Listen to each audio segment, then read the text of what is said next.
silence. Mr. Bad Rob. He hasn't spoken a word.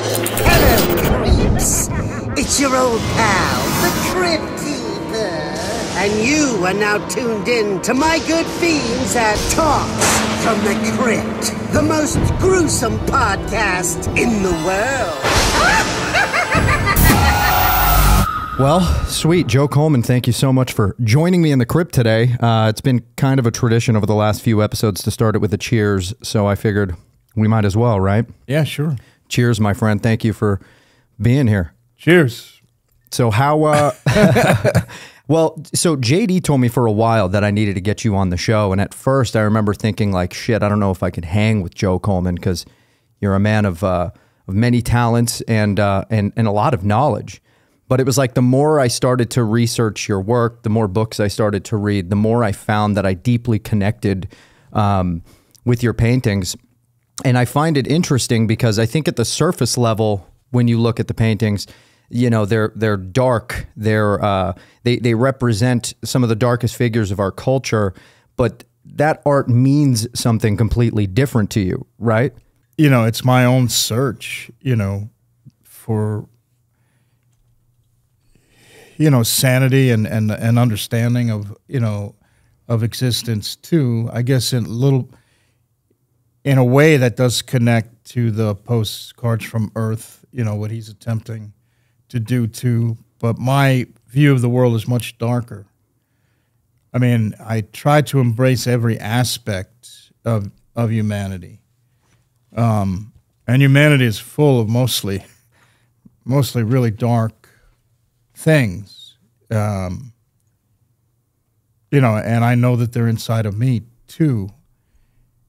But, you know, in the paintings, you'll see, you know, more positive aspects of humanity. You know, there's, you know, love, you know, even for the darkest characters that I paint, they're painted with a lot of passion, you know, and a lot of empathy and love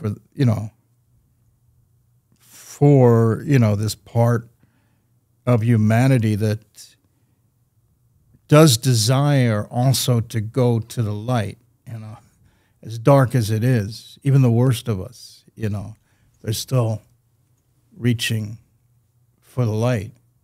And I felt it necessary to, you know, to take care, you know, of, you know, these kind of lost souls, because I feel like, you know, I'm not that far away from them, you know, but I think we all are, to be honest. But I know myself, I know that, you know, that there's a darkness in all of us. And, you know, and it's almost like an obligation. You know, a lot of my dear friends in the past that, you know, did some of the things I did, they died, you know, but I survived, and I owe it, you know, to the ones that died, you know, because I survived, you know, and to, you know, take care of, you know, the tragedy of my father, you know, and you know, and what he had to deal with, and, you know, and I've searched out even like the darkest souls, whether it was Manson or Gacy, and corresponded with them with the desire, you know, to find, you know, that, you know, the soul in them. And, you know, and so when I actually sit down and paint them, you know, those paintings are very meticulously made with me barely moving my fingers. You know, I work on a square inch for 8 hours a day, barely moving my finger without any idea what the whole surface is going to be. I let it, you know, tell me the story, you know, and, you know, when I'm researching a subject, I don't have it all figured out when I start painting, because that would ruin it. That would take out its life. Its life happens because of the fact that it's unknown. It's, because I start with a blank canvas and it's not canvas, it's wood, but I start on a blank surface and without any knowledge of what the whole painting is going to look like. So if you've seen my work being made, you'll see like a little piece, like a jigsaw puzzle laid down from that 8 hours a day, and then another piece, and then another piece. And I might jump, over to the other side and start painting another minute area there without any idea of how they're going to connect. Which is crazy because your paintings are so symmetrical, or, the shapes of whatever's going on, words and past memories of these people follow it. So you're saying that when you start these things, you have no idea what it's going to look like when it's finished. Yeah. Yeah. The geometry of the painting actually is something, that's somehow inherent in me that comes out through the process, and it just reveals that. Right. How long does it take you to finish a painting? I mean, even the small ones now take at least a year, but a big one, it's more like 5 years. The two really big self-portraits, the one of my wife, Whitney, and myself, it's called A Doorway to Whitney and A Doorway to Joe. Those two life-size portraits took a decade of my life, to complete, focusing only really on those two paintings. And and I mean, talk about, those, especially the one of Whitney, it's so full of love, but it does also, portray, the tragedies in Whitney's life and the things that she's struggled with and, had to endure and survive and thrive, and then, like we all do, and so, I might be dead tomorrow. I don't know, but I've dedicated so much to try to tell what this life was, this journey that I took, this voyage that, that was difficult often, but, and I didn't think I'd survive to this, to pushing 70, but I'm glad I did. I'm doing some of my best work. Right. Yeah, and you look back at some of your favorite painters like Bosch, they don't have any information on that guy other than like a marriage record and a death record. Yeah. Back in the medieval times, these guys were fairly unknown, and your work is just so heavily documented with all the books that come out. So I like how a lot of it is up for interpretation, but a lot of the paintings, especially in A Doorway to Joe, are words directly from you as to what they mean. Yeah, with this new book, the paintings themselves are so heavy with text. So I do, constantly use words because that's, for me what reality is, because, I'm seeing this room and, the lights are hitting my face and I'm seeing you and I'm getting, an image of what you look like. And so there's, it's pretty well lit, so I'm seeing a lot of detail. I'm seeing your tattoos, but we're talking too. And so those words that you're saying are also part of this experience, that's happening.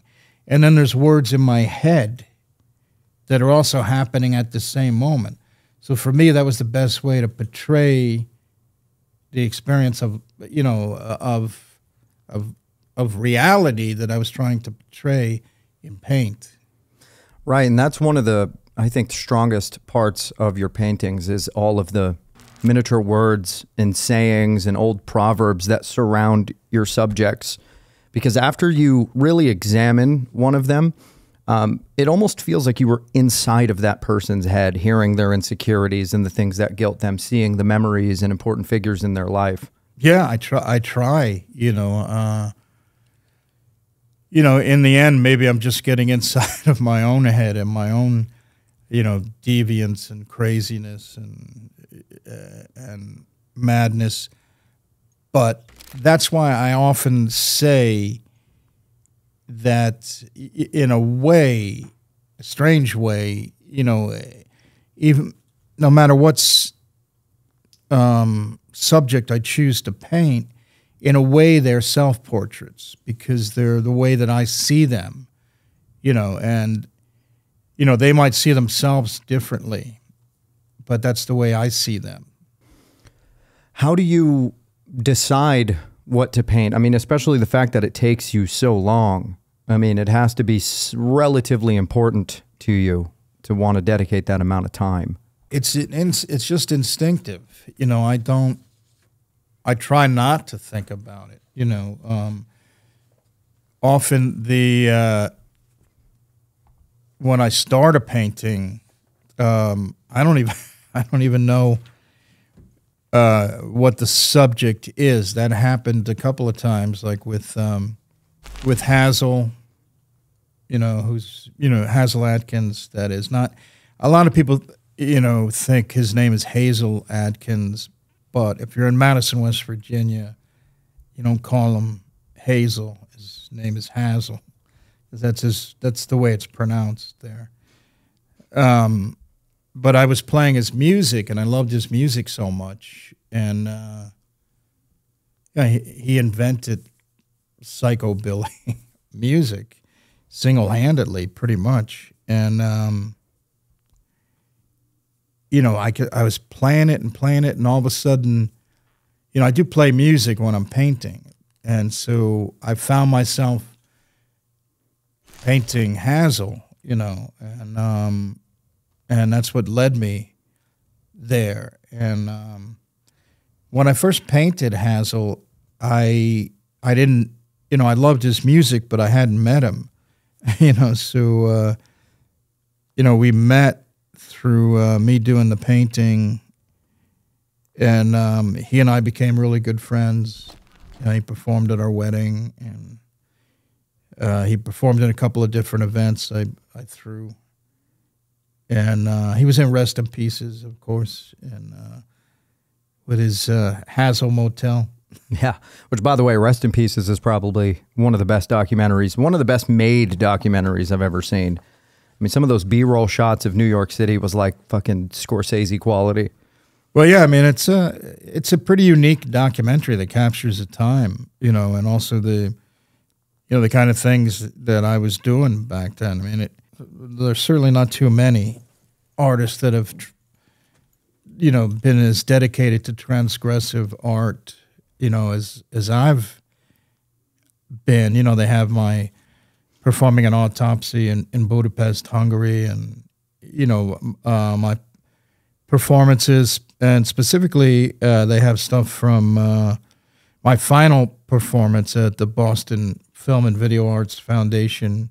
It was a funeral ritual for my mother had just died, but it was a funeral ritual for both my parents. And with that performance, it was the end of that performance character who was known as Dr.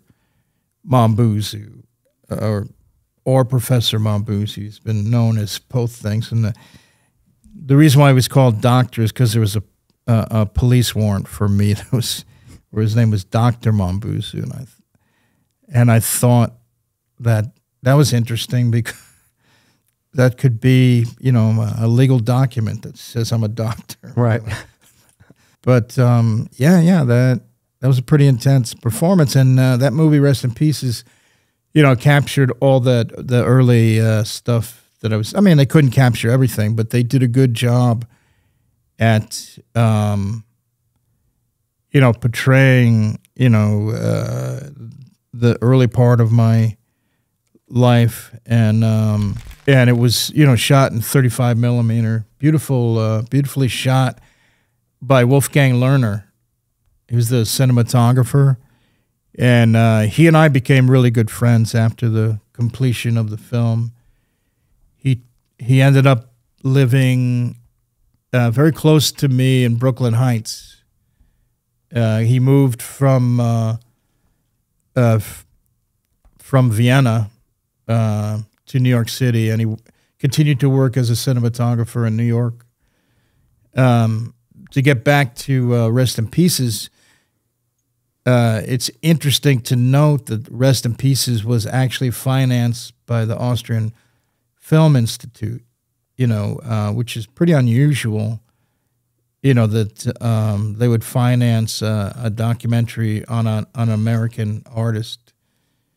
But it's pretty incredible. And Wolfgang told me that they have 2 prints of Rest in Pieces, and one, has the footage that was cut out, that was never used, but he's not sure if they also have the sound that goes with it, but they have all the images. What was cut? There was a lot of, there's so much shot. Like, to give you some giant examples, my sister Jackie, she's my half sister, and I don't really know why she was cut out, but she was cut out. She didn't. Oh man, She didn't make it to the Hollywood baby. Yeah, I know, it's so weird. And I don't know why, but anyway, I think it's a good film. Yeah. And, It's an interesting timeline because in the 70s you were a cab driver, and then in the bit of the 80s you were in a band called Steel Tips. And then in the 90s, Rest in Pieces gets made. And the first thing that I ask myself is, because you've been painting since you were a child, at what point did it all turn around for you where you started to get this global recognition? That happened in the 1980s when I was still driving a cab, and I picked up David Owsley in my cab. And David Owsley was the curator for the Victoria and Albert Museum in the UK. And, I always get to gabbing with people in my taxi, and I was driving a cab since the Travis Bickle era, so I'd been through everything in my taxi. Stuck on this. So I pick him up, and I'm gabbing with him, and then he tells me about his interest in art, and I say, yeah, you want to see some really good art? So I had a show in the Lower East Side at this gallery called Chronicide, which is interesting. That's the death of time. And Chronicide was run by this really fat biker named Bob Behrens, and he was a Vietnam vet, and he was in Special Forces, and he was a pretty traumatized vet, probably not unlike my father. And I really liked the guy. I thought he was a very cool guy, and he and I became good friends, and he died more than a decade ago. I still miss him.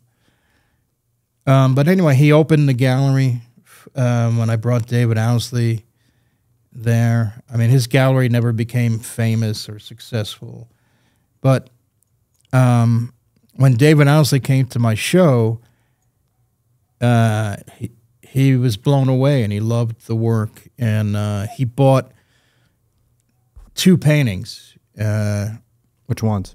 One of them was called Our Abortion, which was, interestingly, it's a soldier sinking in quicksand, and with a baby. Quicksand. Yeah. I thought it was bodily fluids.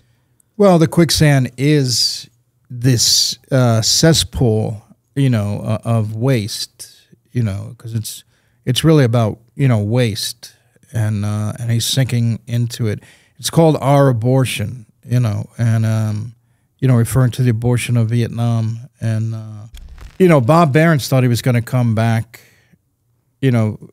from Vietnam as a hero, but he was spit on, and, it was pretty tragic.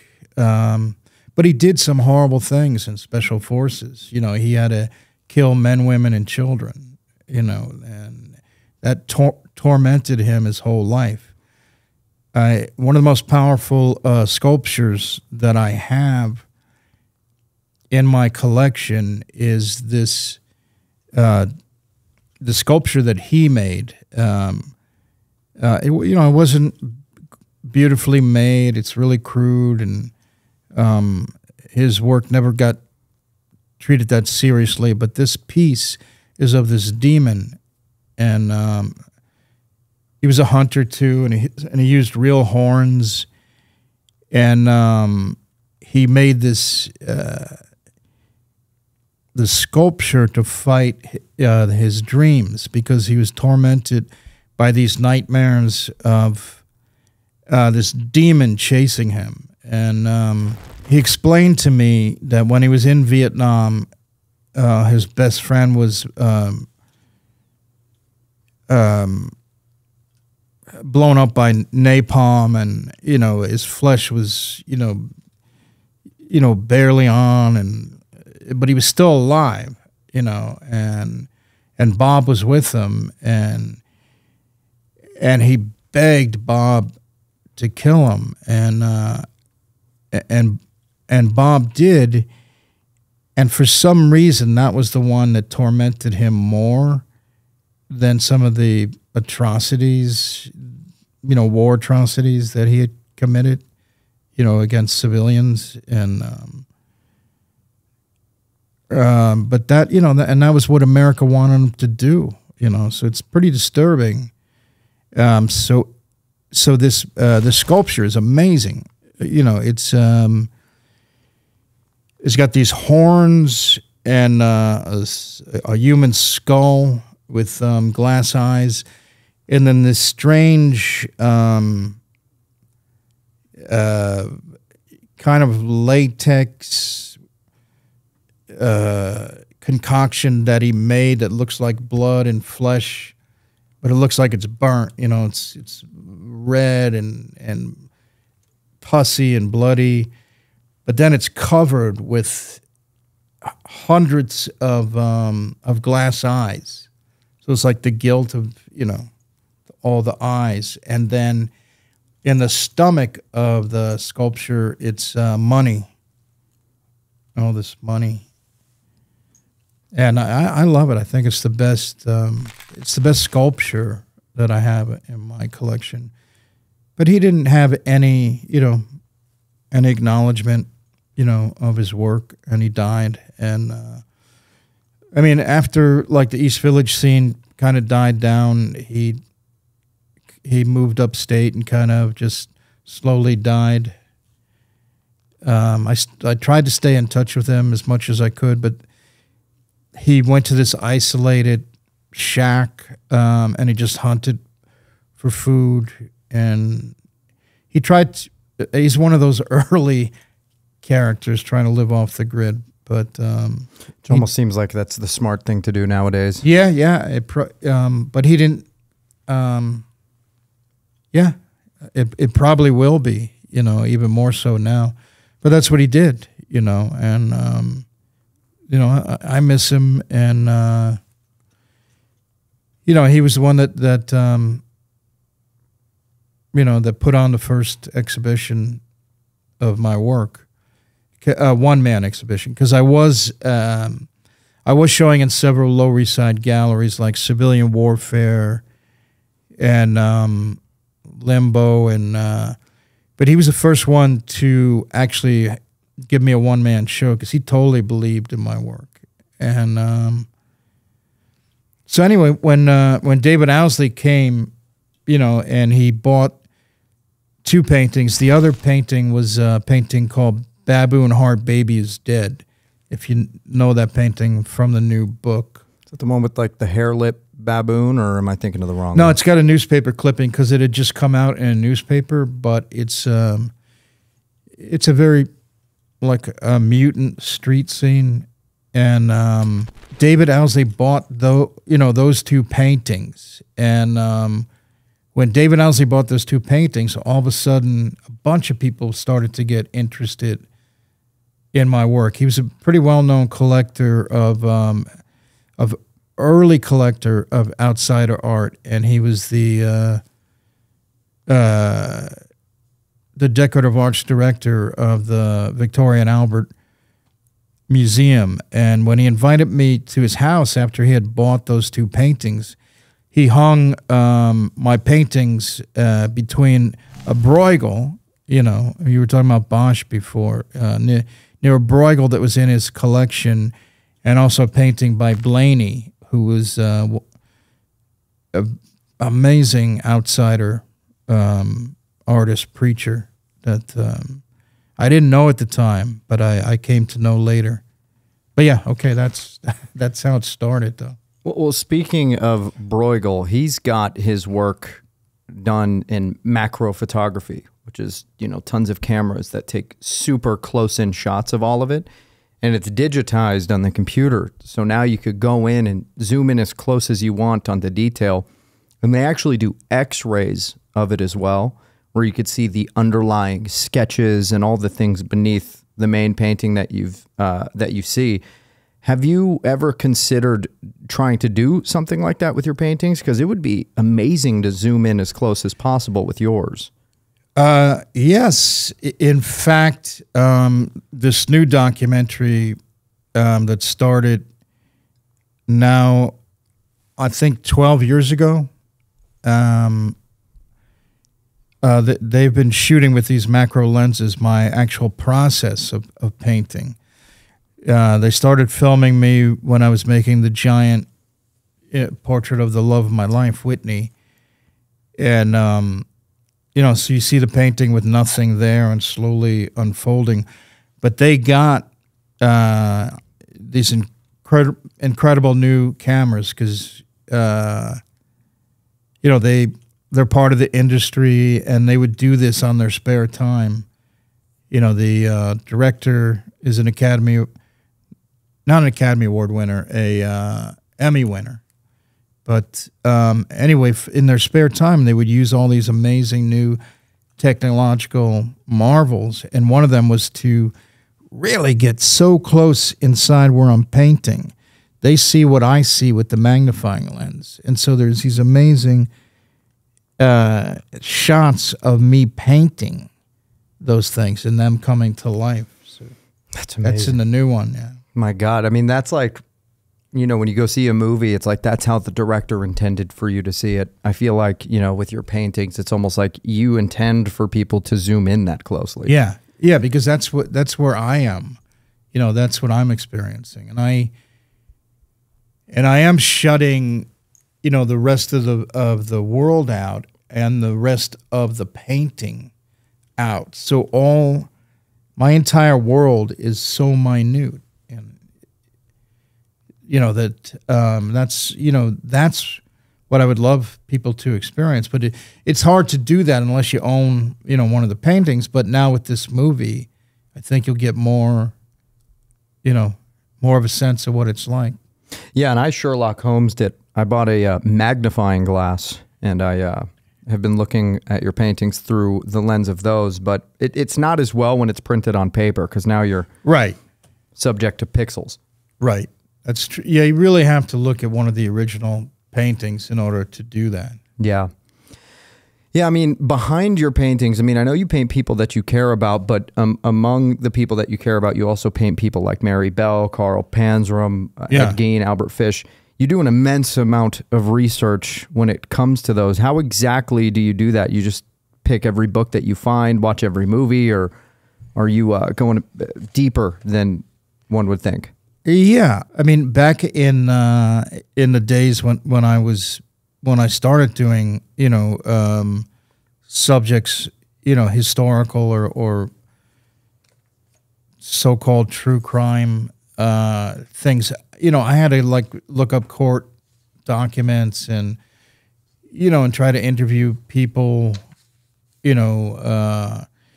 if it's a really old case, then just, you know, people that are familiar with the case, or but if I could, you know, I try to find somebody, you know, who is somehow really connected to the case, but also, you know, books on abnormal psychology, you know, and Carl Jung and James Hillman, and people that look at the mind in a different way.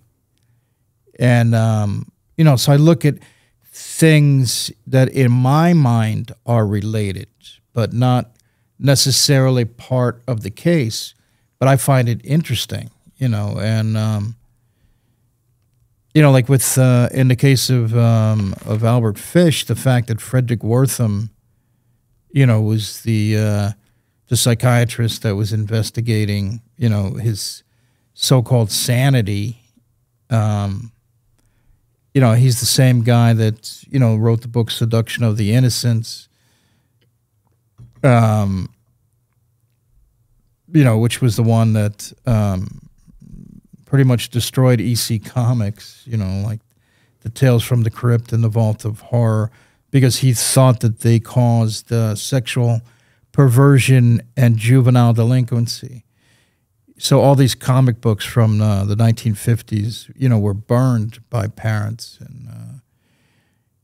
and so all those things are interesting because they all add layers to the subject. So I'm going to include all of these outside things because it's, you know, I'm dealing with, you know, the corruption of the flesh, the corruption of the mind, the corruption of the soul, and the corruption of society itself. So I want to really dig so deep that you know, that I'm holding a mirror up to humanity, you know, and because we all took part in Albert Fish.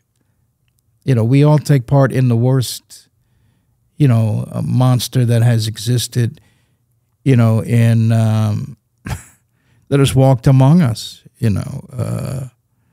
Yeah, I mean, that's our legacy. We did it. How did, because, you know, Schechter is a friend of yours. He was on the show a few episodes ago. You use Schechter's book as reference in those paintings, right? Yes. You know, the way I kind of met Harold was, you know, as I was saying before, when I was doing the research on Albert Fish, you know, one of the things that I was doing was, you know, trying to find all these books on Fish, and there was like this great one called The Show of Violence, which, you know, there's the Wertham book, and then Trail of Blood, and I came across, you know, Harold Schechter's book, and I loved it, you know, and you know, there was a friend of Harold's that came to the show where that painting was on exhibit, and I talked to him about how important Harold was to me and to the making of that painting, and then he said, yeah, he would love to meet you. And then Harold came over to the auditorium, and we became really close friends, you know, around that time. And he's also in Rest in Pieces too. He and I are family. You know, he's closer, you know, to me than my actual blood brother. You know. So yeah, he's a very special person to me. Was there anything in Deviant and Deranged that you pulled out of Gein or Fish that he provided specifically? Because, you know, those are some of my favorite paintings of yours. Yeah. And I'm curious, you know, because I'll look at certain scenes, I call them scenes, certain memories of theirs featured in your paintings, and it's all very reminiscent of what I've read from them inside of Schechter's book. Was there anything he provided to those paintings that were either something you didn't know or something you learned straight from his research? Yeah, I think there was, because I would find, I'd be searching so many things, and I would find unique things. Harold's research was great, but with the Ed Gein painting, there was something I read that Harold had in his book, where Gein had this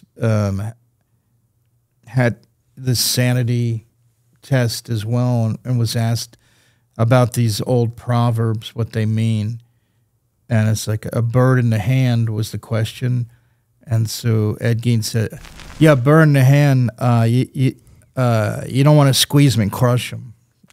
Yeah, such a fucking Gein answer. Right. One of my favorite lines that I think Harold wrote in his book was he was talking about how he complained about the dryness of the cheese at the church. Yeah. And he was like, the man who ate salted vaginas was complaining about the dryness of the cheese. Yeah. Yeah. Gein was an interesting figure, and so was Albert Fish. Specifically with Fish, I almost didn't believe the story was real when I had first heard it.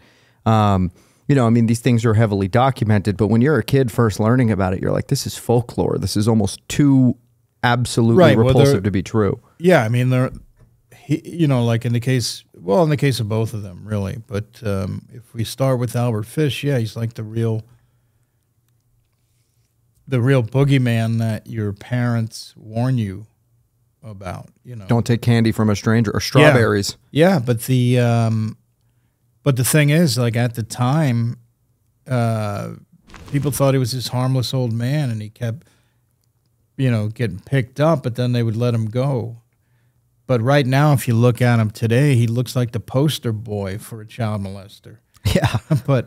But back then, they just kept letting him go, and he got away with it for many, many years. Same with Gein. He's one of those dudes where you look at him and you would never, his townsfolk said the same thing. Like, you'd never think that this bumbling idiot would have done any of this. Yeah. I find it fascinating that you are able to take these people and find something to identify with. And I think we all can. But so many people, especially in today's culture, how sensitive things have become, people don't want to admit that. Now, you've been admitting this long before things have gotten sensitive. How have you come to terms with that? Like, how have you gotten any shit for it before I even ask how you came to terms? I mean, of course, but I've been doing a lot of transgressive art, throughout my entire life, so that's not new to me. But all I have is myself and my voice, and my, I'm trying really hard to give valuable information to humanity. That's, as dark as it is, that's what's important to understand, and, it partially maybe relates to my Catholicism, but it's also this, belief that, that we're all human. And when I say it relates to my Catholicism, I'm saying that in my Catholic upbringing, there are these martyred saints, that suffer a great atrocity. The most important of all is, Jesus of Nazareth, who's nailed to a cross, after being, humiliated and tortured.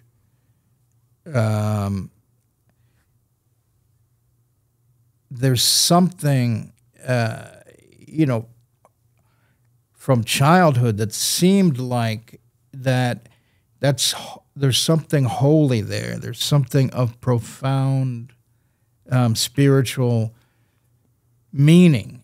And I think it's unfair to think about the ones that tortured Christ, and the Roman soldier who stabbed him in the side, and the ones that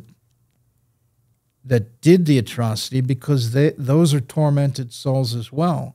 So it's an incomplete story.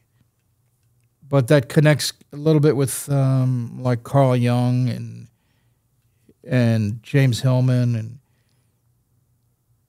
but from my Catholic, desire that that all of us, can't.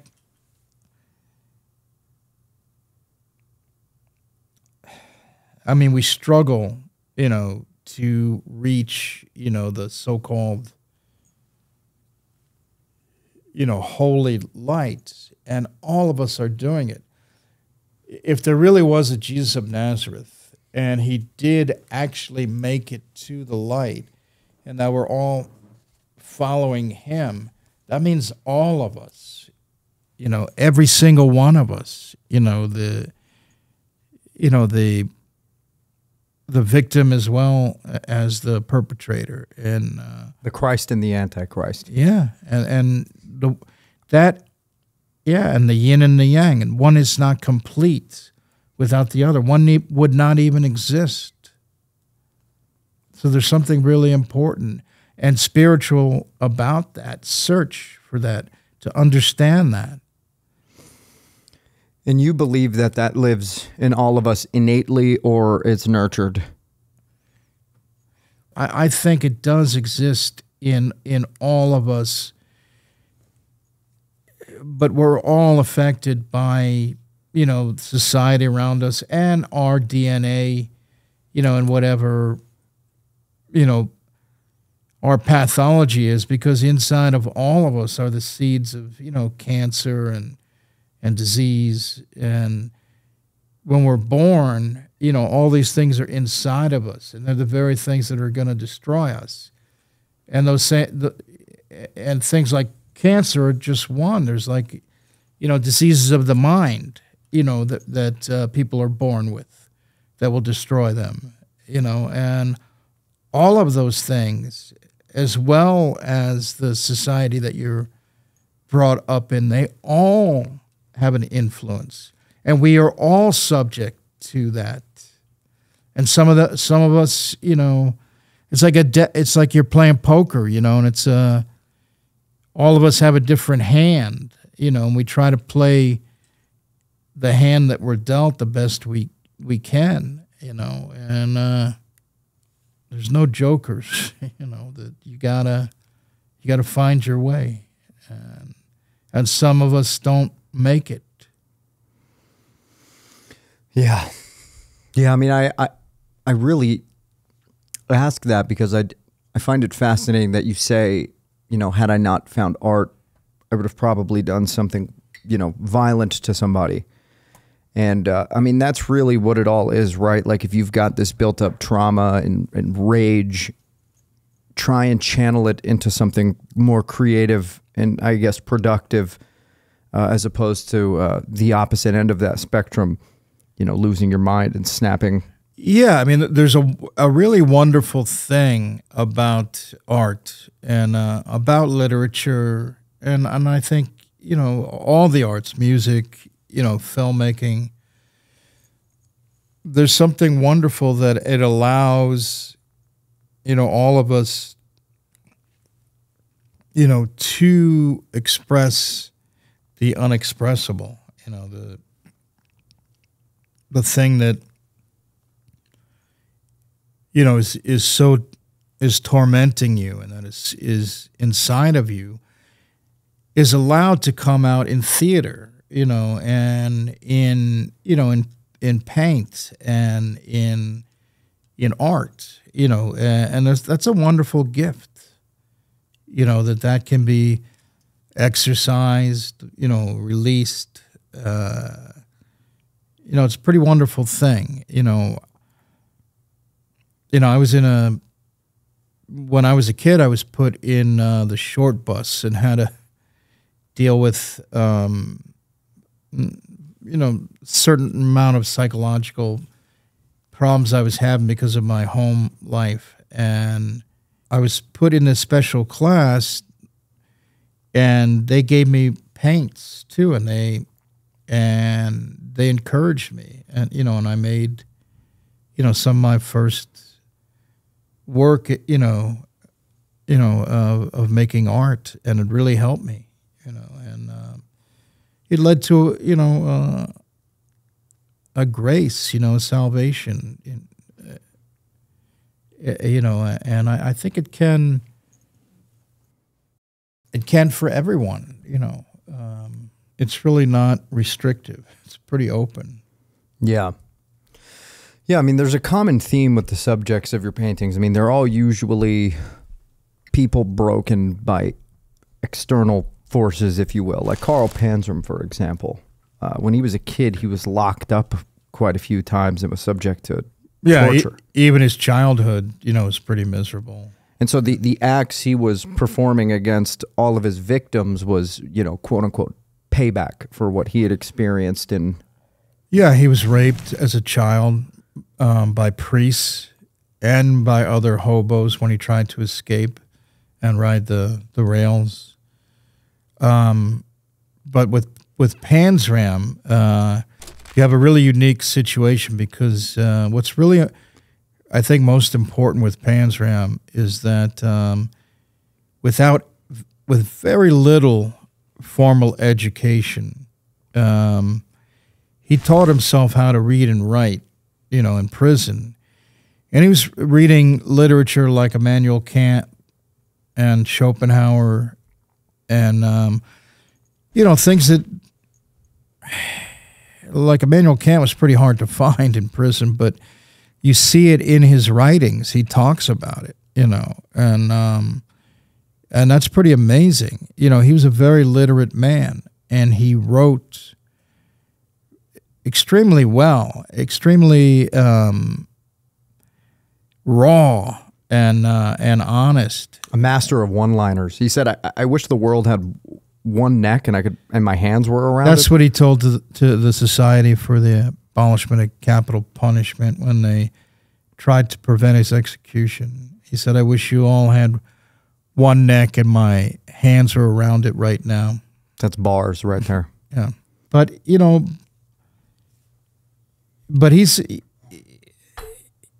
have you read his writings? No, I've read your black and white strip, and I thought it was all of his writing, but apparently not. No. There's you have to read the entire wealth of his writings. Did someone consolidate it into one book, or is it all? Yeah. There's some of it's missing, but Gaddison Long published a book called Killer: A Journal of Murder. That's the collected writings that Henry Lesser, the prison guard who Panzram befriended, was given by Panzram. Panzram, wrote these specifically to him with the idea that these were important things to say about his life. And that he put it down. And I thought that was an amazing gift on Panzram's part. They document some of the worst atrocities committed in southern prisons. And he talks about the hummingbird and like all these tortures that his body had suffered. His body was covered with scars. He only had one testicle. They cut one of them off. And his body just was a mass of scars. So, when you come across someone like that who suffered so much and talks pretty eloquently about the suffering, he does have a lot of bravado, and I like his bravado too. I like that he said that to the Society for the Abolishment of Capital Punishment. But he's also, someone who attempted to articulate, the kind of life that he was forced to lead. He said might makes right because he was taught that by priests. He was taught that by fellow man everywhere he looked, cops, his parents. He was beaten and brutalized since childhood. And, there's very few I mean, there's some other good prison writers, but I think all of them kind of fall a little bit short of Panzram if you read all of his writings. They're unrepentant, but very thoughtful, and they're not, even when there's bravado, he's not bragging. He says that, he admits to hating humanity, but he also admits that the one person he hates more than anyone in the entire world is himself. And he totally admits that, Yeah, that's one thing I've noticed about Carl's writing is that he did overplay victim a lot. Obviously with the things that have happened to him, it's easy to do that. But, as you said, there are two ways that you could channel it. You could either snap at the world or you could channel it into something creative. And, by the looks of it, he would have been one hell of an author. Yeah. The thing that it leaves you with in the end, after, reading this amazing document, is the great loss, that humanity, didn't get to have that what he could have been, but that's why these things need to be, available and need to be read to understand that, because all of us played a part. It's a different period, of course, but the period that's going on right now is just as full of, the same kind of, exploitation and madness. But Panzram's generation, is guilty of manufacturing him. And they should not be getting off, if you're going to hang him, and there's a lot of people you should hang with him. I feel like he wanted to be hung, so joke's on them. Yeah, except the joke's on us, in the end. It's on all of us because we failed. All of us failed. So there's no happy ending here. It's really it's fascinating, but there's no one won. Right. We all lost. There's a quote by you in regards to that. I've got it written somewhere around here. Yeah, so the quote reads, "Dear fellow sufferer, life is a prison in which we are sentenced for the crime of being born," and that begs the question of But that's not Panzram. That's yeah, me. yeah, and that's and that begs the question of A, where do you think we come from, and B, do you really think that life in and of itself is a punishment? That's those paintings, represent, an entire life. And that's what I thought at that time. If you see that painting, that's a note that I left. It's a painting called The Waiting Room. And, both my parents died, and I saw them in the Norwalk Hospital. If you want, you can bring that book over here. Yeah, let's do it. Yeah. Which one? It's the new one, the Doorway to Joe. Oh, well. Because if you're going to take that, we have to actually examine the painting. Yeah, that's amazing. That's like best case scenario. Please come on in. Everybody, this is Whitney. Bravo. Ward. Thank you so much. The amazing Whitney. Let me take the sleeve off. Do you know what page? It's in the beginning, but I could find it for you if you don't see it. Amazing work on this, by the way. I'm curious, do you decide to write these books, or do other people come to you and say they want to do it? Well, of course, I always want books, but I don't publish them. They're The Waiting Room? Yeah, I'll get it for you. There you go. Here it is. It's The Waiting Room. And I'll show you the painting, Brandon. And I'll put it up on screen. Yeah. That's my father who had skin cancer. But he eventually died from a massive heart attack. And this is my mother who died from lymphoma. So cancer was always a part of my family. And this is all these people in the waiting room that I would see waiting to die.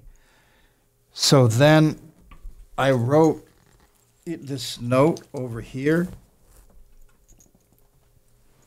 See the note right there? Yeah. Okay, so the note says, "Dear fellow sufferer, life is a prison in which we are sentenced for the crime of being born. Birth is the original sin which we must atone for, each in his own wretched and lonely way. It is death who is merciful and life who should be called the cruel. Until death, Joe Coleman." So that I was in pain. I was in excruciating anger and rage. And so that painting represents, who I was at that time. And I think that's significant, to do work that's, that's hard to look at, hard to make. I mean, it was almost painful, each brushstroke to make. And it was full of pain. And if you look at the bottom of the painting, it says dedicated to the Norwalk Hospital. And that's where both my parents died. My mother from T-cell lymphoma, and eventually she developed cancer of the pancreas and the spleen. And my father, who had skin cancer and then eventually died from a massive heart attack, and now I have T-cell lymphoma, which is feels like kind of a conglomeration of the two, because my mother because T-cell lymphoma is a skin cancer, and so the conglomeration of the two is this strange new disease that was not really that well known many years ago, but it's I was fortunate that there was a doctor at MSK who experimented with it and has given me these kind of radical treatments that has kept me okay so far. There's no wood here, but there's a part of me that still feels that, and there's a part of me that doesn't. Because I found an enormous amount of love, and wonder in life, and I'm so fortunate, but that's specifically what I felt back then, and I think it's important, that what you feel then is really important. And it's nice for me to look back and know that child I was in my 20s, but I'm like almost 70 now. So it's me looking back, at myself back then. And I tried to be honest with myself then, and I'm trying to be honest with myself now. Whether I can achieve it, I don't know, but I search for that. And so that was really about, my pain and rage, and about the injustice of life, and I was uselessly blaming God, but so has Job, and many of the figures of literature. So yeah, and I was angry with God. It's a losing battle. Yeah. I mean, jumping back to your views on Catholicism, some of your earliest art being the Crucifixion, Man of Sorrows being another great example. I love your ability to dig deeper and find like backlogged knowledge that none of us have ever heard of. Like you found essentially, you looked at the Bible and you said, well, what came before the Bible in terms of like what we don't know? Yeah. Because there's the New Testament, and even the original Bible was rewritten in some regard, correct? Yes. I mean, there's the Apocrypha, which I was fascinated by, and that had some interesting stories. But I wasn't just content with the Apocrypha. I went also to this Roman soldier named Celsus, who was writing about Jesus of Nazareth. I think it was 177 A.D., and he had, accumulated a great knowledge, and he talked about how that the Immaculate Conception claim was actually to cover the adulterous affair that the so-called Virgin Mary had with a Roman soldier, an archer named Pandera. It's a couple of different versions of how you can actually say his name, but and I mean that seems clear that that Joseph was not the father, in any sense, and it's possible that that Mary was raped too. It's hard to know, but the fact that those documents exist add so much to the story for me, because one of the main things that that Jesus is fascinating for is fighting the Roman domination of the Jews. And if he's part Roman and part Jewish, and he's covering the adulterous affair that Mary had, with, this Roman soldier, that's really fascinating to me. And it all of a sudden makes her and him more compelling in their tragedy, because when Jesus tries to, or does prevent the stoning of the adulteress, that story is fascinating and powerful. But in my mind, if you realize that, his father was a Roman soldier and that his mother committed adultery, to me, that makes, the Jesus preventing the stoning of the adulteress almost like so understandable, and it makes my heart reach out to him more, because he's not, like, if you think of him not as a god, just as a human being, then it becomes way more interesting and fascinating. There was a detail, though, that she went to a cave and spoke to somebody about the Immaculate Conception. And it would only have made sense that she only needed to go speak in private in a cave had that been the case, because, it was frowned upon to essentially have, was it premarital sex that was the issue? No, you got a bunch of issues going on, because on both sides, on the Jewish side and the Roman side, neither side are allowed to copulate, so that is breaking. Even married? Yes, even married. That's, that time was full of these, harsh moral laws. I mean, the stoning itself is just like the tip of the iceberg, of an adulteress. To me, that makes the narrative itself more interesting, and that's what I'm driven by, because it's not clear that there was ever even a Jesus, that we know of, as, Jesus of Nazareth, Jesus Christ, because Christ only meant like the Messiah, the Savior. He's really like, Jesus of Nazareth, but there is not, since we don't really know, when you really look at, all of the texts from that time, there were so many messiahs, very much like him, and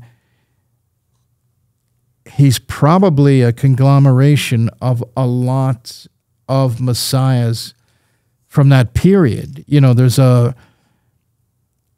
wonderful book called Jesus the Magician, written in 1978. I'm trying to think of his name now.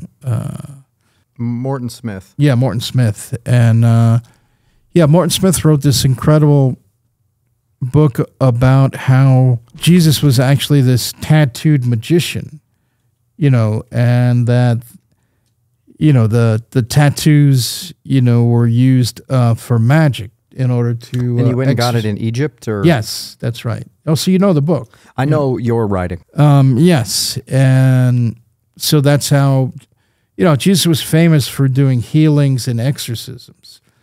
And a lot of thought was that those were magic tricks, and this, for me, it's fascinating, and it adds more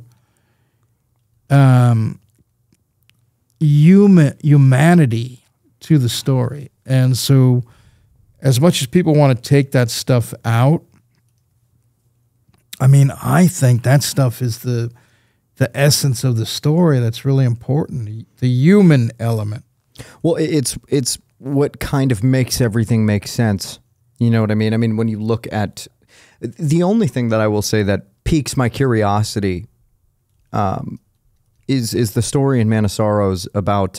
by the way, everybody, he's got a painting called Man of Sorrows, but then a book that features explanations to all the portions of the painting. And it was specifically... when Jesus was a child, you got to imagine this God. I think you're talking about the Gospel of Thomas. Was it where he turned his friends into goats? Yeah, and he also struck friends down dead. Childhood playmates. This is when he was young, but the fact that he turned playmates into goats and then would turn them back again. It's very much like that Twilight Zone episode, It's a Good Life, where that little kid puts people in the cornfield and he turns a neighbor that's thinking bad thoughts of him into a jack-in-a-box. So he's really like that Billy Mummy, character in the episode of Twilight, the original episode, Twilight Zone. So, yeah, it's fascinating to read the stuff you're not supposed to read, the forbidden text. Well, if you're trying to get information, I think a smart place to start is what was redacted. Yeah. What didn't fit the narrative. Yeah, at one time, the Apocrypha, not the Roman stuff, but the Apocrypha was part, considered, the part of the canon, and accepted, as gospel. For the people at home who may not know, I'm hiding behind the guise of people at home. What is the Apocrypha? The Apocrypha is, the texts that were at one time actually part of the Bible, but that eventually it was decided that they should be removed. They are looked down on, by the church now and will be reviled by the church. But at one time they were actually,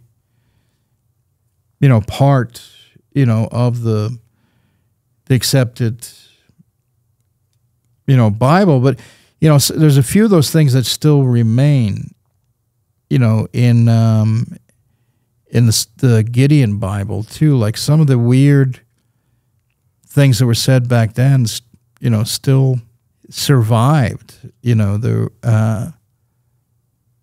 was this one passage I came across right in your Gideon Bible that you find in hotel rooms, or at least you did back then when I was making the painting. But there was a passage where a Gentile woman brings her daughter to Jesus to, to be exorcised of demons. And Jesus says, I will not give the bread of children to a dog.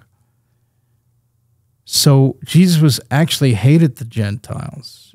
He loved the Jews, and that's an indication of that. And, that's kind of shocking, with the fact that it's been, his life has been used so much to hurt the Jews. And, but in fact, that's all he cared about, was trying to, protect the Jews. It's still there. You can still find it. And that somehow made it through the censor, as they would say in Hollywood. That's what fascinates me about religion is it all analogies, or these stories of Moses getting into the whale's stomach. I don't even know if it was Moses. Yeah, so, I mean, of course, they're like Greek mythology. They're like Norse mythology. They're like Hindu mythology. They're really just stories, that are fascinating. That's the one thing, you talk to certain people about, Jesus, for example, and they, I hear this all the time. There was documented proof of Jesus being a real person and alive. And that's kind of the whole thing. Were these people real? Were these events real? Because if they were, all of them are quite miraculous, and I think everybody has a good reason to be quite religious. But if they're not, and they are just allegories or analogies, for example, I feel like there may be something deeper than what most people are just taking straight from the surface. Yeah, I think we're being robbed of what's really valuable, in those stories. When you try to, make it into, it's all real, yeah, he walked on water, the Jonah was swallowed by a whale. And really, that's unnecessary. What's really important about all of these stories is the human element, and what, like, just think about this for a second. If it was the mission, of God to send out his son to be a human being, then why make him have mystical superhero powers? No, if that's true, and he sent his son out to be a human, and experience the pains of life, then he would have to just be human. Because if he's got these superpowers where, what does it matter if they nailed him to a cross? How is he going to even be affected by that? He wouldn't even be in any pain. No. So what's important, even if you buy that old story, is the humanity of it. Like, the pain has to be in, being human, because we have, flesh and bone and blood and that suffers, and that in fact there is no magic. And for a human being to face that's what's spiritual. That's what's holy. And that exists even in the Grunwald altarpiece, and the triptych, the three-part. The Grunwald. Eisenheim. Yeah, Eisenheim altarpiece, not Ghent. That's the Van Eyck piece, but that's because that painting gets closer to what it's really about. Which is the suffering of Jesus. And that it takes my breath away when I see those paintings. Have you seen it in person? Yeah, and I was just in Paris at the Louvre Museum, and I saw this restoration of Van Eyck's the Madonna Chancellor Roland. Like, those are my heroes. They inspire me. Like they're so beautiful looking. at that painting that's finally been restored, and you could see these things you could never see before, and it was,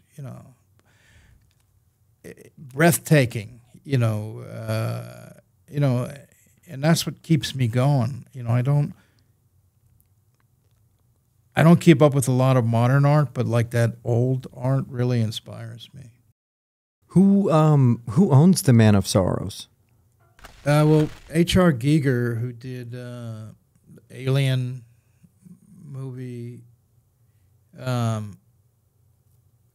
he owned it for many years. I'm not exactly Because sure. he died, right? Sweetie, do you know who owns Man of Sorrows now? Oh, okay. It's owned by Gil Chaya. So it's still in Europe. But it was interesting that Giger owned my painting of Manson and my painting of Jesus. I believe, I'm not sure, but the Manson painting was on display for many, many years at the Giger Museum in Cuellar. So, I mean, how do you decide which paintings to sell and which ones to keep? Don't really keep any of them. Really? So there's not one you have in your personal collection? Yes, only because we originally were going to sell the giant one of Whitney, but it didn't sell for the price we wanted. So I told Whitney, okay, it's yours now. So it's really up to Whitney. It won't be sold unless Whitney says it'll be sold. So it's really her decision. The people who own your paintings are quite in depth. I mean, Johnny Depp owns your painting of Celine. Iggy Pop owns your painting of Carl Panzram. What does Leonardo DiCaprio own? Because I know he owns something. Yeah, he owned Love Song. Oh, not Love Song. The Tunnel of Love. Yeah. Is that in this? Yeah. I got to see it. Do you know which portion? Of the I can find it. Yeah, this is a Panzram snowboard made by Jake Burton. But Burton? Of Burton Snowboards? Yeah. What? Yeah. Whoa, that is amazing. I didn't know you didn't know that. No, not at all. That's fucking incredible, though. Yeah, Jake Burton reached out to me because he was doing these art snowboards. He did, I think, a couple with Giger at the time. It was back when Giger was alive, and, well, Jake was alive, too, because he's not with us. But he... I didn't even know who he was because I don't know that much about skiing or snowboarding or anything. But Whitney knows all about it. So I mentioned this guy, Jake Burton, called me and I said, I don't know, should I do this? And Whitney says, yeah. So but I probably did a snowboard that was impossible for him to release. It was a Carl Panzram snowboard. And they made the two prototypes, but then at the board meeting, they decided that it was going to create too much of a controversy.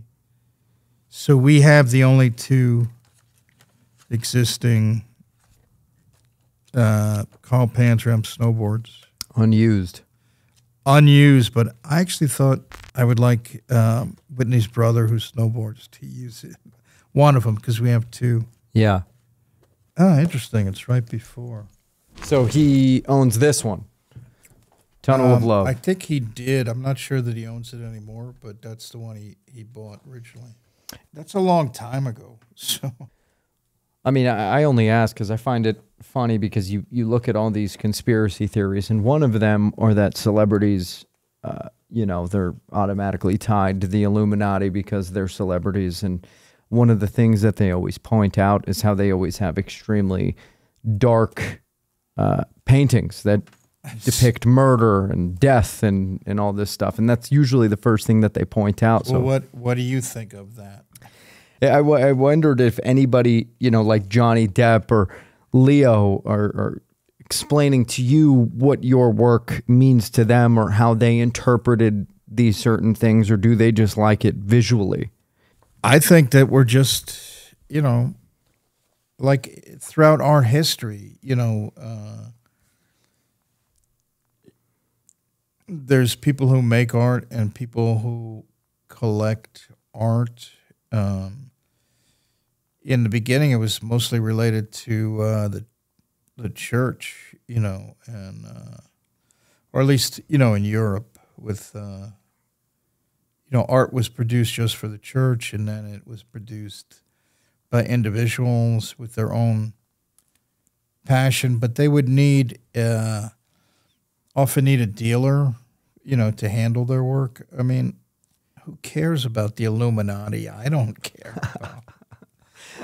I mean, It is fascinating, though. I mean, is there some sort of secret society that does control everything? I mean, you say it yourself. You know, God is the television set. And so much of our influences, so much of our expected ideal life comes straight through the fucking tube. So, you know, it's the puppet masters. Yes, there are. You know, TV is a god that exists on its own. You know, and you know, or now it's social media. You know, it's grown. You know, it's become a more complex being. But it does. You know, it eats things. You know, and then spits them out just as easily. I mean, I don't trust it. I mean, that's why I made that scary painting, which is an altar to the god of television, because it scares the shit out of me. You know, people worship at its. You know, they worship this holy. You know, if there is a demon, that's a demon over there. I don't think human beings are demons, but that's a demon. Right. And I'm kind of I'm almost 70 now, and I've lost faith in the idea of a real evil. I think, you know, that there is human beings that are capable of a lot of evil, and you know, inside of us all, you know, is the worst and the best. And, you know, we need to listen to both, and we need to actually care about the person that's at the opposite pole. You know, there's such so-called polarization of Americans right now. You know, and that's making it easy, you know, for an Orwellian, you know, like dictatorship, and that's truly scary. But it's not new. I mean, it's happened many times before to humanity. I mean, it's just history again repeating itself, which it does continually in cycles, you know. And the cycle is even maybe turning even faster, you know, like the theory of the quickening, you know. Cycle is getting so wound and tight.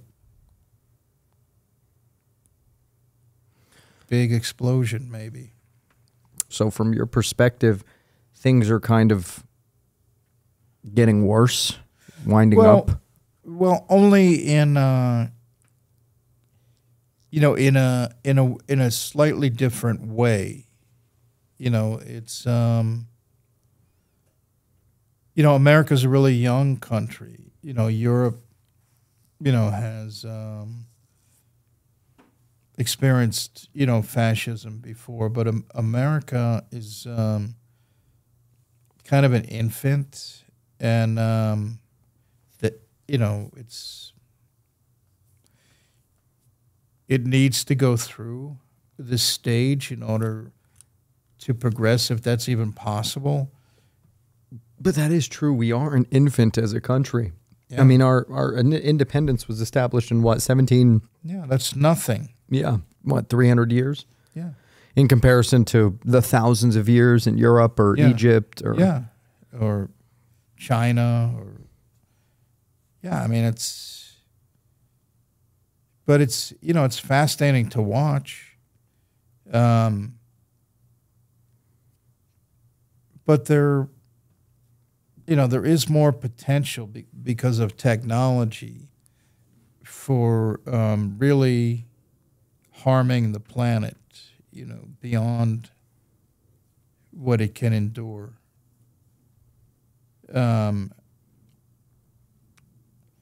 We could get away with it in the past, but it's getting harder and harder to keep banging at the walls of, annihilation, which it seems that humans seek for some strange reason. Yeah, that is true. It almost seems, yeah, I mean, you look at what's going on in the world sometimes, and peace just seems like too common sense for it to be what people would opt for. Yeah, I don't know that it's possible, but for all of humanity to find peace. But, I'm just trying to find my own peace, and it's too much to try, to, find, an equation to solve, something beyond. I mean, I'm just trying to get through a day all right. So to me, if I could find peace for a minute, a second, I mean, that's an achievement. You still feel that way today? Well, a part of it, yeah. I mean, because, my body's breaking down, it's starting to unravel. It's amazing that I survived all these years, but it's when you say it's a sentence, like I said in the waiting room, I meant that it was a sentence, that has a limited amount of time, and I didn't think I was going to have this much time, but I do, and I'm watching now, myself, unravel. Does death scare you? It scares me in the same way that all,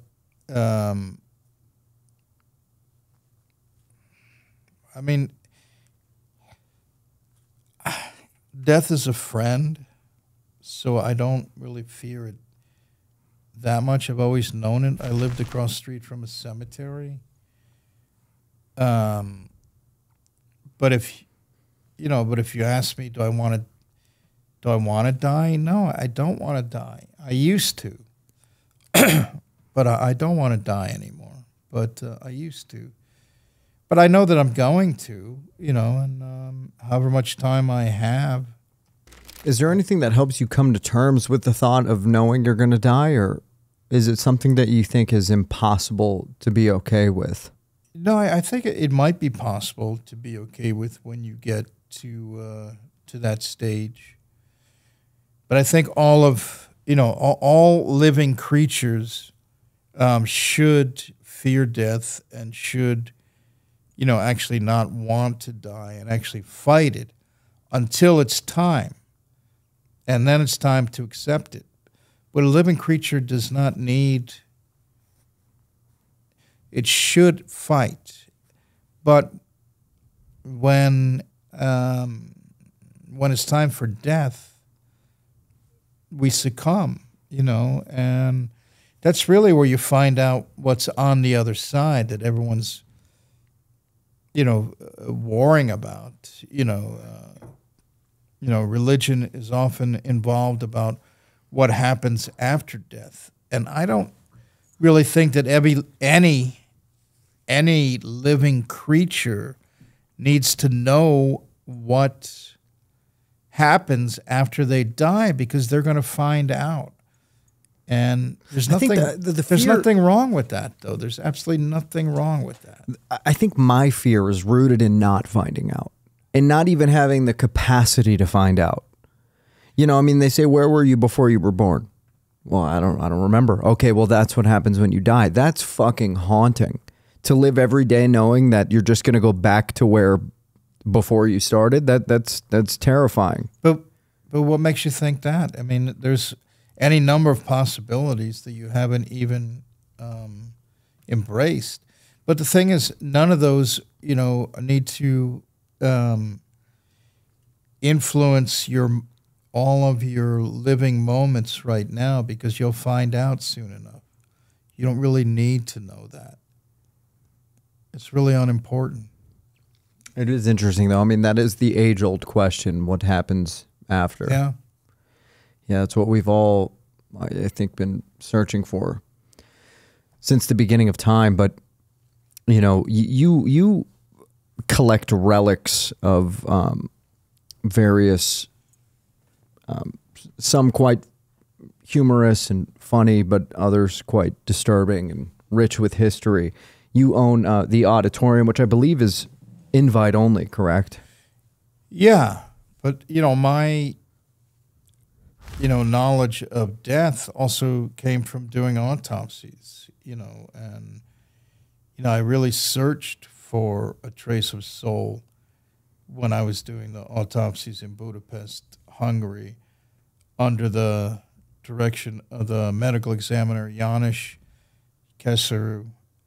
And that was really when I was more concerned about that. But what I learned from doing autopsies was that, like, I was looking for a trace of soul in the body, you know, after, you know, this thing leaves, you know, that we are. I don't know what that is. And I was trying to figure that out. What makes, you know, the bone and muscle and skin, you know, hold or, you know, do all these things. And then with doing the autopsies in Budapest, I realized that there is no trace. It becomes, you know, just meat, you know, just hunk of meat. So the mystery of what makes this work is spirituality, and it should remain a mystery, because that is the greatest mystery of why we're here. And if you had the answer right now that you want so badly, you wouldn't exist. You would be, I don't know, bouncing off of stars, but you wouldn't care anymore. You wouldn't even, that's not your concern. You know, so I gave up on thinking about that. Well, what age? Well, I did the autopsies, I guess, in my late 30s. So I'm still on track. Yeah. I'm hoping to not give a fuck about it soon. It's all I think about. Well, can we take a break? Yeah. Okay. Yeah, absolutely.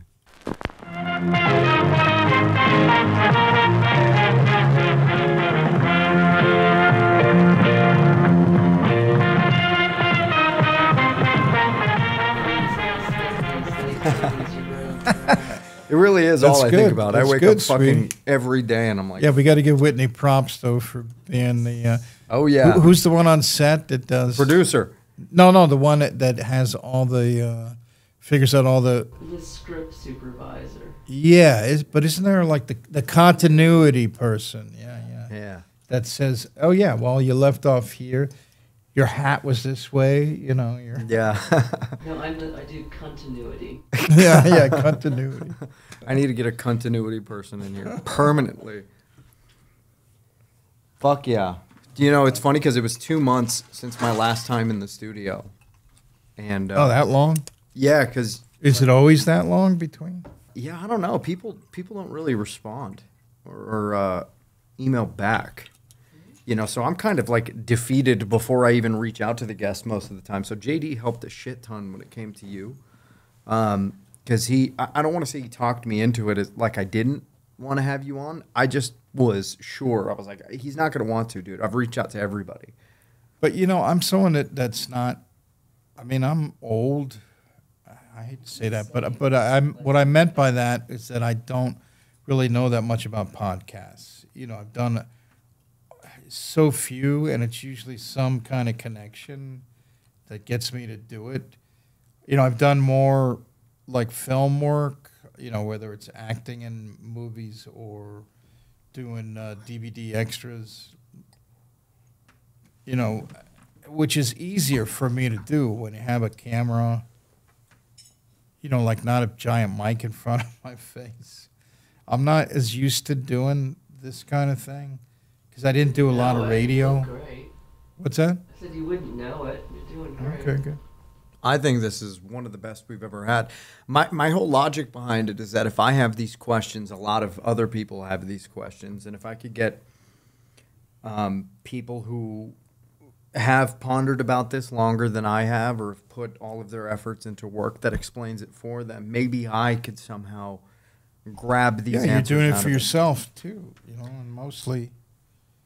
And then the fact that you can share it with other people, maybe they also can learn from it. That's what I always felt with my paintings too, that's the one thing I can share is that I'll do what I need to do for me, but that can also inform other people. Right.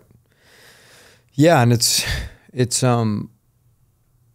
that's what I'm really fascinated with about your art is that you've, especially in that documentary called What is Art, literally how you mentioned that it's, you know, corrupt the moment you speak it, and, you know, essentially saying like I don't keep anybody in mind when I'm doing this shit. This is just for me. It's the way I do it. Whatever meaning you guys pull out of it. I mean, even in A Doorway to Joe, someone asked you if your work has gotten lighter over time. You're like, that's not for me to answer. Yeah, because I mean, it's not. Some questions I don't really identify with or make, but I'll still answer it in the best way that I can, and that was the only thing I could think of. But it's great because it teaches people like me who puts, you know, a lot of thought into the quality of work that they're doing. A lot of the pressure comes from outside expectations and what people are going to think and how people are going to like it. But then, you know, when you hear from someone as established as yourself, as experienced as yourself, like it doesn't matter if it makes you happy, if you're doing it, if it brings you meaning, that's it. And to call it anything beyond that ruins it. Yeah. It really helps me calm my mind down a little bit and say, well, there's not so much thought that needs to go into this whole process as long as I'm answering questions that I have. You know, because my own mortality does freak me out. That was one of the first things I told Harold. And he goes, dude, how old are you? At the time, I was 29. He goes, you're 29. You're already afraid of dying. And I was just like, well, who's not? You know, and it's not the act of dying that scares me. You know, there's a band named Brand New. They say, I'm not afraid to die. I'm a little bit afraid of what comes after. And it's one of my favorite lyrics because I don't give a fuck about dying. Shoot me in the face right now. I don't care. I mean, beyond the minuscule second of pain, it's where am I going to go after? I love sitting here and talking to you. Well, your request, though, is dangerous because if you say you're not afraid of dying, I mean, I've seen people die slowly, and I don't think you're going to, I mean, that's scarier than what happens after you're gone. I mean, would you really want to have, you know, suffer, you know, the pain and the loss of your functions and being robbed slowly of the things that make you a human being? That's really awful. Well, you know, I agree. I mean, I watched my grandmother, and my grandmother was like the god of the family. She was the glue that held everybody together. On my mom's side, they all moved from Egypt. So she was the one that held very closely to all of her religious beliefs and traditions. And, you know, over the course of a weekend, I had to watch the lower side of her body that was laying down on the bed turn black and blue and shades of green. Yeah. And that's stuff that as humans, you are privileged to see. But what happens after she's gone, we don't know. But that is something that you can actually know if you've seen it. And that's pretty horrible. God damn. And, I mean, we should probably keep, are we still running? I'm cutting this in somewhere for sure. Okay, so you're still recording then? Yeah. Because all these ideas of hell, from Bosch or the Hindu painters or, the primitive cave painters are really based more on life's torments because we really don't know what happens, after we leave the flesh. But it changes the context. It does. But there's no way to know that. There is absolutely you have zero ability to know that until you get there. But you'll get there. I guarantee you'll find out. But I don't think I will. I'm all will. I'm just kidding. Yeah. Jesus Christ. But I mean, that's good conversation that we're talking about. One of the things I want to get into that I find so fascinating about your work is the auditorium. Mainly because you don't charge anybody to come in and see it. It's an invite-only thing. Or maybe you do charge. Yes. No, of course not. I mean, that's ridiculous. That I've never charged money, but it's not. But it's never also been open to the public. It's something. That is kind of a life's work as well. I mean, I've been working on it for probably, as long as I've been painting, and it could be looked at as a single, work of art too. But it can only be seen by invitation. What was the first piece you had collected? I mean, I have to, in order to ask that, I have to qualify it as going back to childhood, like finding, I don't know, like a roadkill, or, even my old monster models or something. When you say roadkill, did you do anything to preserve it? Because I would imagine those wither away over time. Well, but yeah, and sometimes it would be eaten by, maggots, but I started out like your tie. Yeah, and that happened to me when I was doing that. And, but that's, but the reason why I'm saying that is because it comes from a primal desire to own something that connects me to the other side. And a fascination with the fact that to touch an object, it actually almost magically connects you to the object. And that's why in a lot of my paintings, the frames that house the narrative that I'm painting use objects that were owned by the subject, because that gives me like DNA and a kind of, when I say magical, it's not in the sense of the Illuminati. I'm just saying, look, this houses something of the subject that I'm painting. Like when I was painting Hunter Thompson, I used like shell casings of bullets that came out of guns that he fired. And I used his press cards, one with his name that he wrote on it. And I have even a vial of cocaine at the top of the painting that it was his vial of cocaine that still had a trace of cocaine in it. So these things house the embodiment in its DNA of the subject I'm painting. So it gives the narrative a tactical connection, which is also connected to my religious upbringing, because a lot of those religious painters that I talked about, they also, they're in churches that also, the paintings that they're doing of saints, the narrative paintings, are also represented in the church by relics, relics containing like the bone of a saint, the hair, the, different parts of the body of the saint that has survived over centuries. And so the connection may still relate to my religious upbringing, but it became so dominant in the fact that I needed to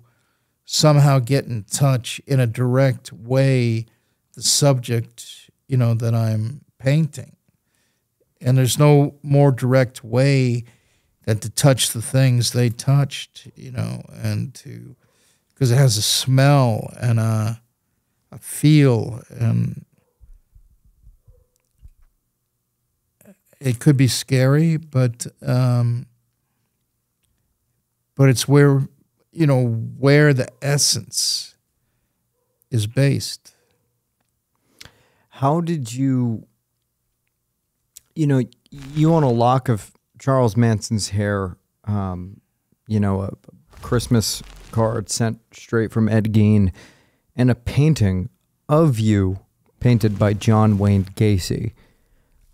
How do you come about?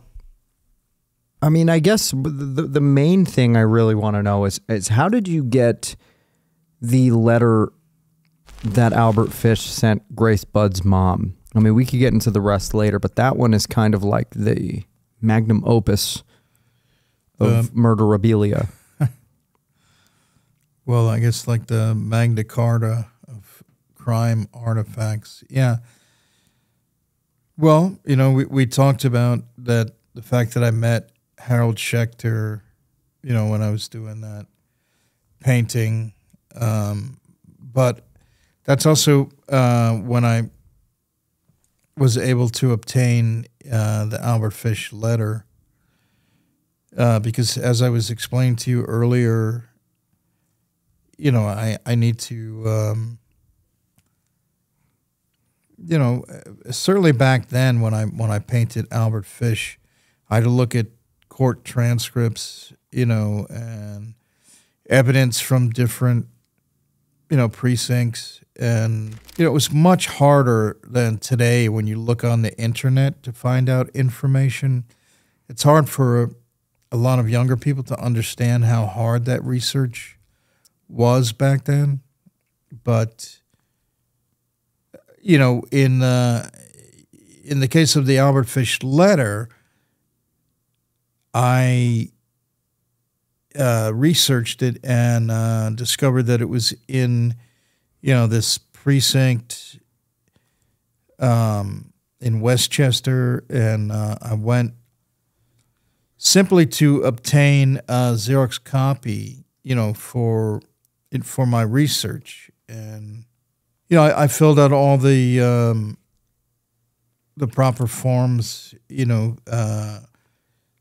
to get the Xerox copy, and I'm sitting at the release desk, and the woman looks at all my paperwork and everything looks okay, and then she goes to the file where the letter is, the letter by the most important case of cannibalism in the United States. And she pulls it out of the file cabinet and makes a Xerox copy of it. And she brings me the actual letter and puts it in front of me, then takes the Xerox copy and puts it in the file, and then closes the door. And I'm sitting there with this really amazing document, and I looked around, and nobody even cares. And then I looked at the letter, and I looked at the letter as if it was a being as well, because I treat them as like, as somehow, the spirit is there. And I looked at the letter and I said, yeah, okay, you want to go home with Uncle Joe, don't you? And then I felt that the letter is like, yeah. So I took the letter home, and now it's been able to tell the story, through the people that are invited to see it, not through a public way. But it's one of the most frightening letters that anyone could read, and it helped me complete that painting. And it's its way that it came to me is. So if I'm understanding correctly, it was on accident. She handed you the wrong copy. Well, yes and no. The only reason I'm saying that, Brandon, is because I'm saying that sometimes there are things beyond our reason that we can control. I think it was on purpose, because sometimes I think the objects have a life. Because when I started collecting, it was mostly me trying to find the object, but eventually the objects seemed like they were trying to find me, which I found pretty fascinating. And it really felt like the letter was trying to find me, because the letter was being like hidden in, a file cabinet and not. Look, this was a great atrocity, and that story needed to be told, and both sides needed to tell their story, and this was, a really dark, important letter, and it seemed to me that the letter had a life of its own, and that it needed to find a place where it could tell its story with other like stories, because in my collection I had many artifacts, like it, that, also told amazing stories, and that's why, I try to include these fetish objects, on the frames of the painting, like what I did with Indian Larry and Swift Runner and Hunter Thompson, and so many works, because it, even like my portrait of Professor Mambuzu about my old performance entity, I mounted it on a priest robe that I performed in. And to me, it's important to have a tactile connection, to the narrative is important, because these relics contain all kinds of, DNA.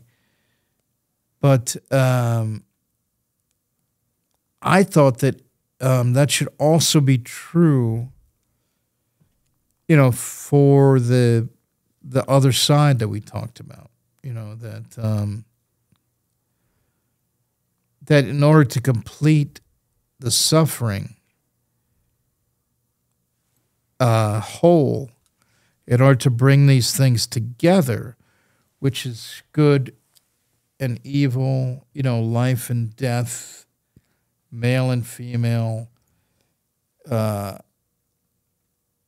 saint, and sinner. We have to also have the mirror side of the Christian relic, So the mirror side of the Christian relic is like Albert Fish, and, like some of the things in the auditorium to have the mirror side, because unless that exists, then there is no redemption. You have Saint Agatha, I believe. Agnes. So what exactly is that? Because from what I've seen, it looks like a wax figure, but you're saying underneath it is a wax figure that has supposedly the remains of the bones and hair and teeth of the actual saint. There's a lot of reliquaries. I mean, there's so many reliquaries in Europe that contain, the remnants of a saint. It's a beautiful, and often they are, wax works, that also have elements, of bone or teeth. It inspired me, and so all the things in my collection have inspired works, the works of art that I'm doing. She's appeared in a couple of paintings too, and I don't know. It's just a way that my work is not very traditional of what contemporary art is. It's my own need to paint. So sometimes I get relegated to being an outsider, and I don't even know what that is. I'm not a folk artist. I have a lot of knowledge of art history, so I don't think that that's true. But I guess because, there's something that requires me to be relegated to outsider. But I don't know. That's not my concern. Like what happens after death, like we were talking about. My only concern is I have to keep doing these works and complete as much as I can while I'm still here. And they've changed over the years, and I focus on many, different subjects now. I'm doing a giant painting right now of the history of my relationship to the home, because Whitney and I finally have a home of our own, and so it's the history of that, her history, my history. And Whitney used to just have a little fire escape garden that she would tend to. And that's Tom Waits' favorite painting of mine. And now Whitney has a huge garden. And I think that's really pretty amazing. So I'm trying to paint where we are right now, before we're gone. Because we're at that point, over the other side. Your work begs that question. As I said earlier, when you look at it at a surface level, they just kind of seem like paintings. But when you grab a magnifying glass and you really zoom into everything, your work begs those very questions. Where do we go? What happens afterwards? What are we while we're here? Why does any of this matter? And you even say that you border your paintings to keep the energy of those paintings inside of it. Yeah. Which now I mean, do you believe in the paranormal? Do you believe in some kind of outside force after we're here? Well, the reason why I say I don't believe in the paranormal, because I don't like the commodification of the word, paranormal, and the way that it's abused. And like, what I said about art, the minute I hear art, I want to grab my gun or, yeah, I mean, once you say art, it's gone. So paranormal is not, it's been corrupted. So what I'm talking about is my experience, my human desire to try to control forces beyond my control by framing them and putting borders around them. But I don't want to fall into a bunch of Semantics. Yeah, I mean, but it's more than semantics because it's an agenda, and and it dilutes like the power of what I'm trying to say and turns it into a cliche. So I don't like the terminology, but my attempt is to try to hold these forces in that I'm trying to paint. Do you think it's better to paint from a scar or paint from a wound? A wound is fresh, and a scar, is healing. Sometimes it's good to express from the wound because it's really raw. And a lot of my early work is really, really raw. But in more recent years, most of the paintings, are about my scars. And so I think that's an element of being someone at my age. But I think both have intense, and really important and valuable information that they reveal. And,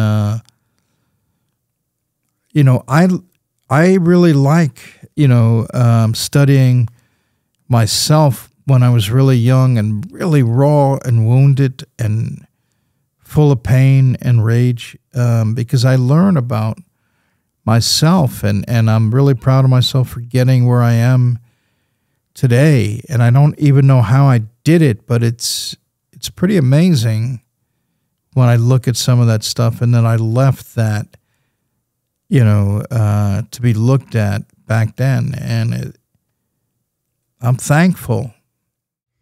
Yeah, that's definitely amazing to hear. That both have utility. Yeah, absolutely. Yeah. Well, Joe, I honestly can't thank you enough for your time, man. I know it was quite the long flight out here from New York. No, it was fine. No, I thank you. Brandon, you're an amazing host, and you're very generous, and Whitney and I have a lot of affection for you and Alex as well. So we're really happy that you wanted to do it. So, well, I'm happy that you guys came, and I think the best part about this show is bringing on people like yourself to where I get to pick your brains and learn from, because all of these questions really, all of the answers to the questions really help me. And well, I try to search, with each question you ask, I try to take it really seriously. And it's good to have somebody that actually listens, and wants to hear. And because it's sometimes rare, and it's a nice space, too. yeah. So, yeah, I'm happy to be here. Well, I appreciate your time, man. And of course, Whitney as well. Thank you guys so much for coming out to Las Vegas. Everybody at home, please go to joecoleman.com to check out some of his works. I mean, you could see everything featured on there, from articles to interviews, but to his paintings, which I think if you really dig into them, you'll find as much as I did. And as you said earlier, it really is like holding up a mirror. His Instagram is @JoeColemanArtist.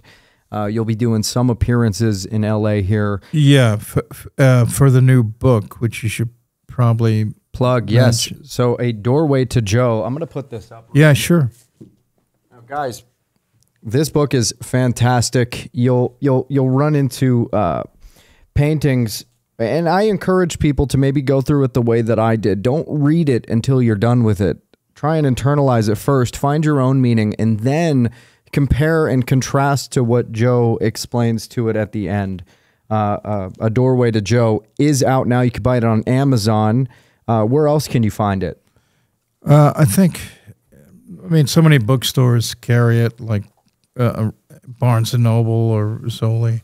But you have to check, whoever is the local, bookstore. Usually like those old, kind of interesting kooky bookstores that I used to like to hang out in. Right. But you can get it. What, sweetie? Fantagraphics.com. Oh, Whitney wanted to say something. Go ahead. Fantagraphics. Fantagraphic. Yeah. So it was published by Fantagraphics. So you can obtain a copy easily through Fantagraphics.com or through Amazon. And put the sleeve back on because you couldn't see the cover. Put the sleeve back. Oh, Whitney's directing us.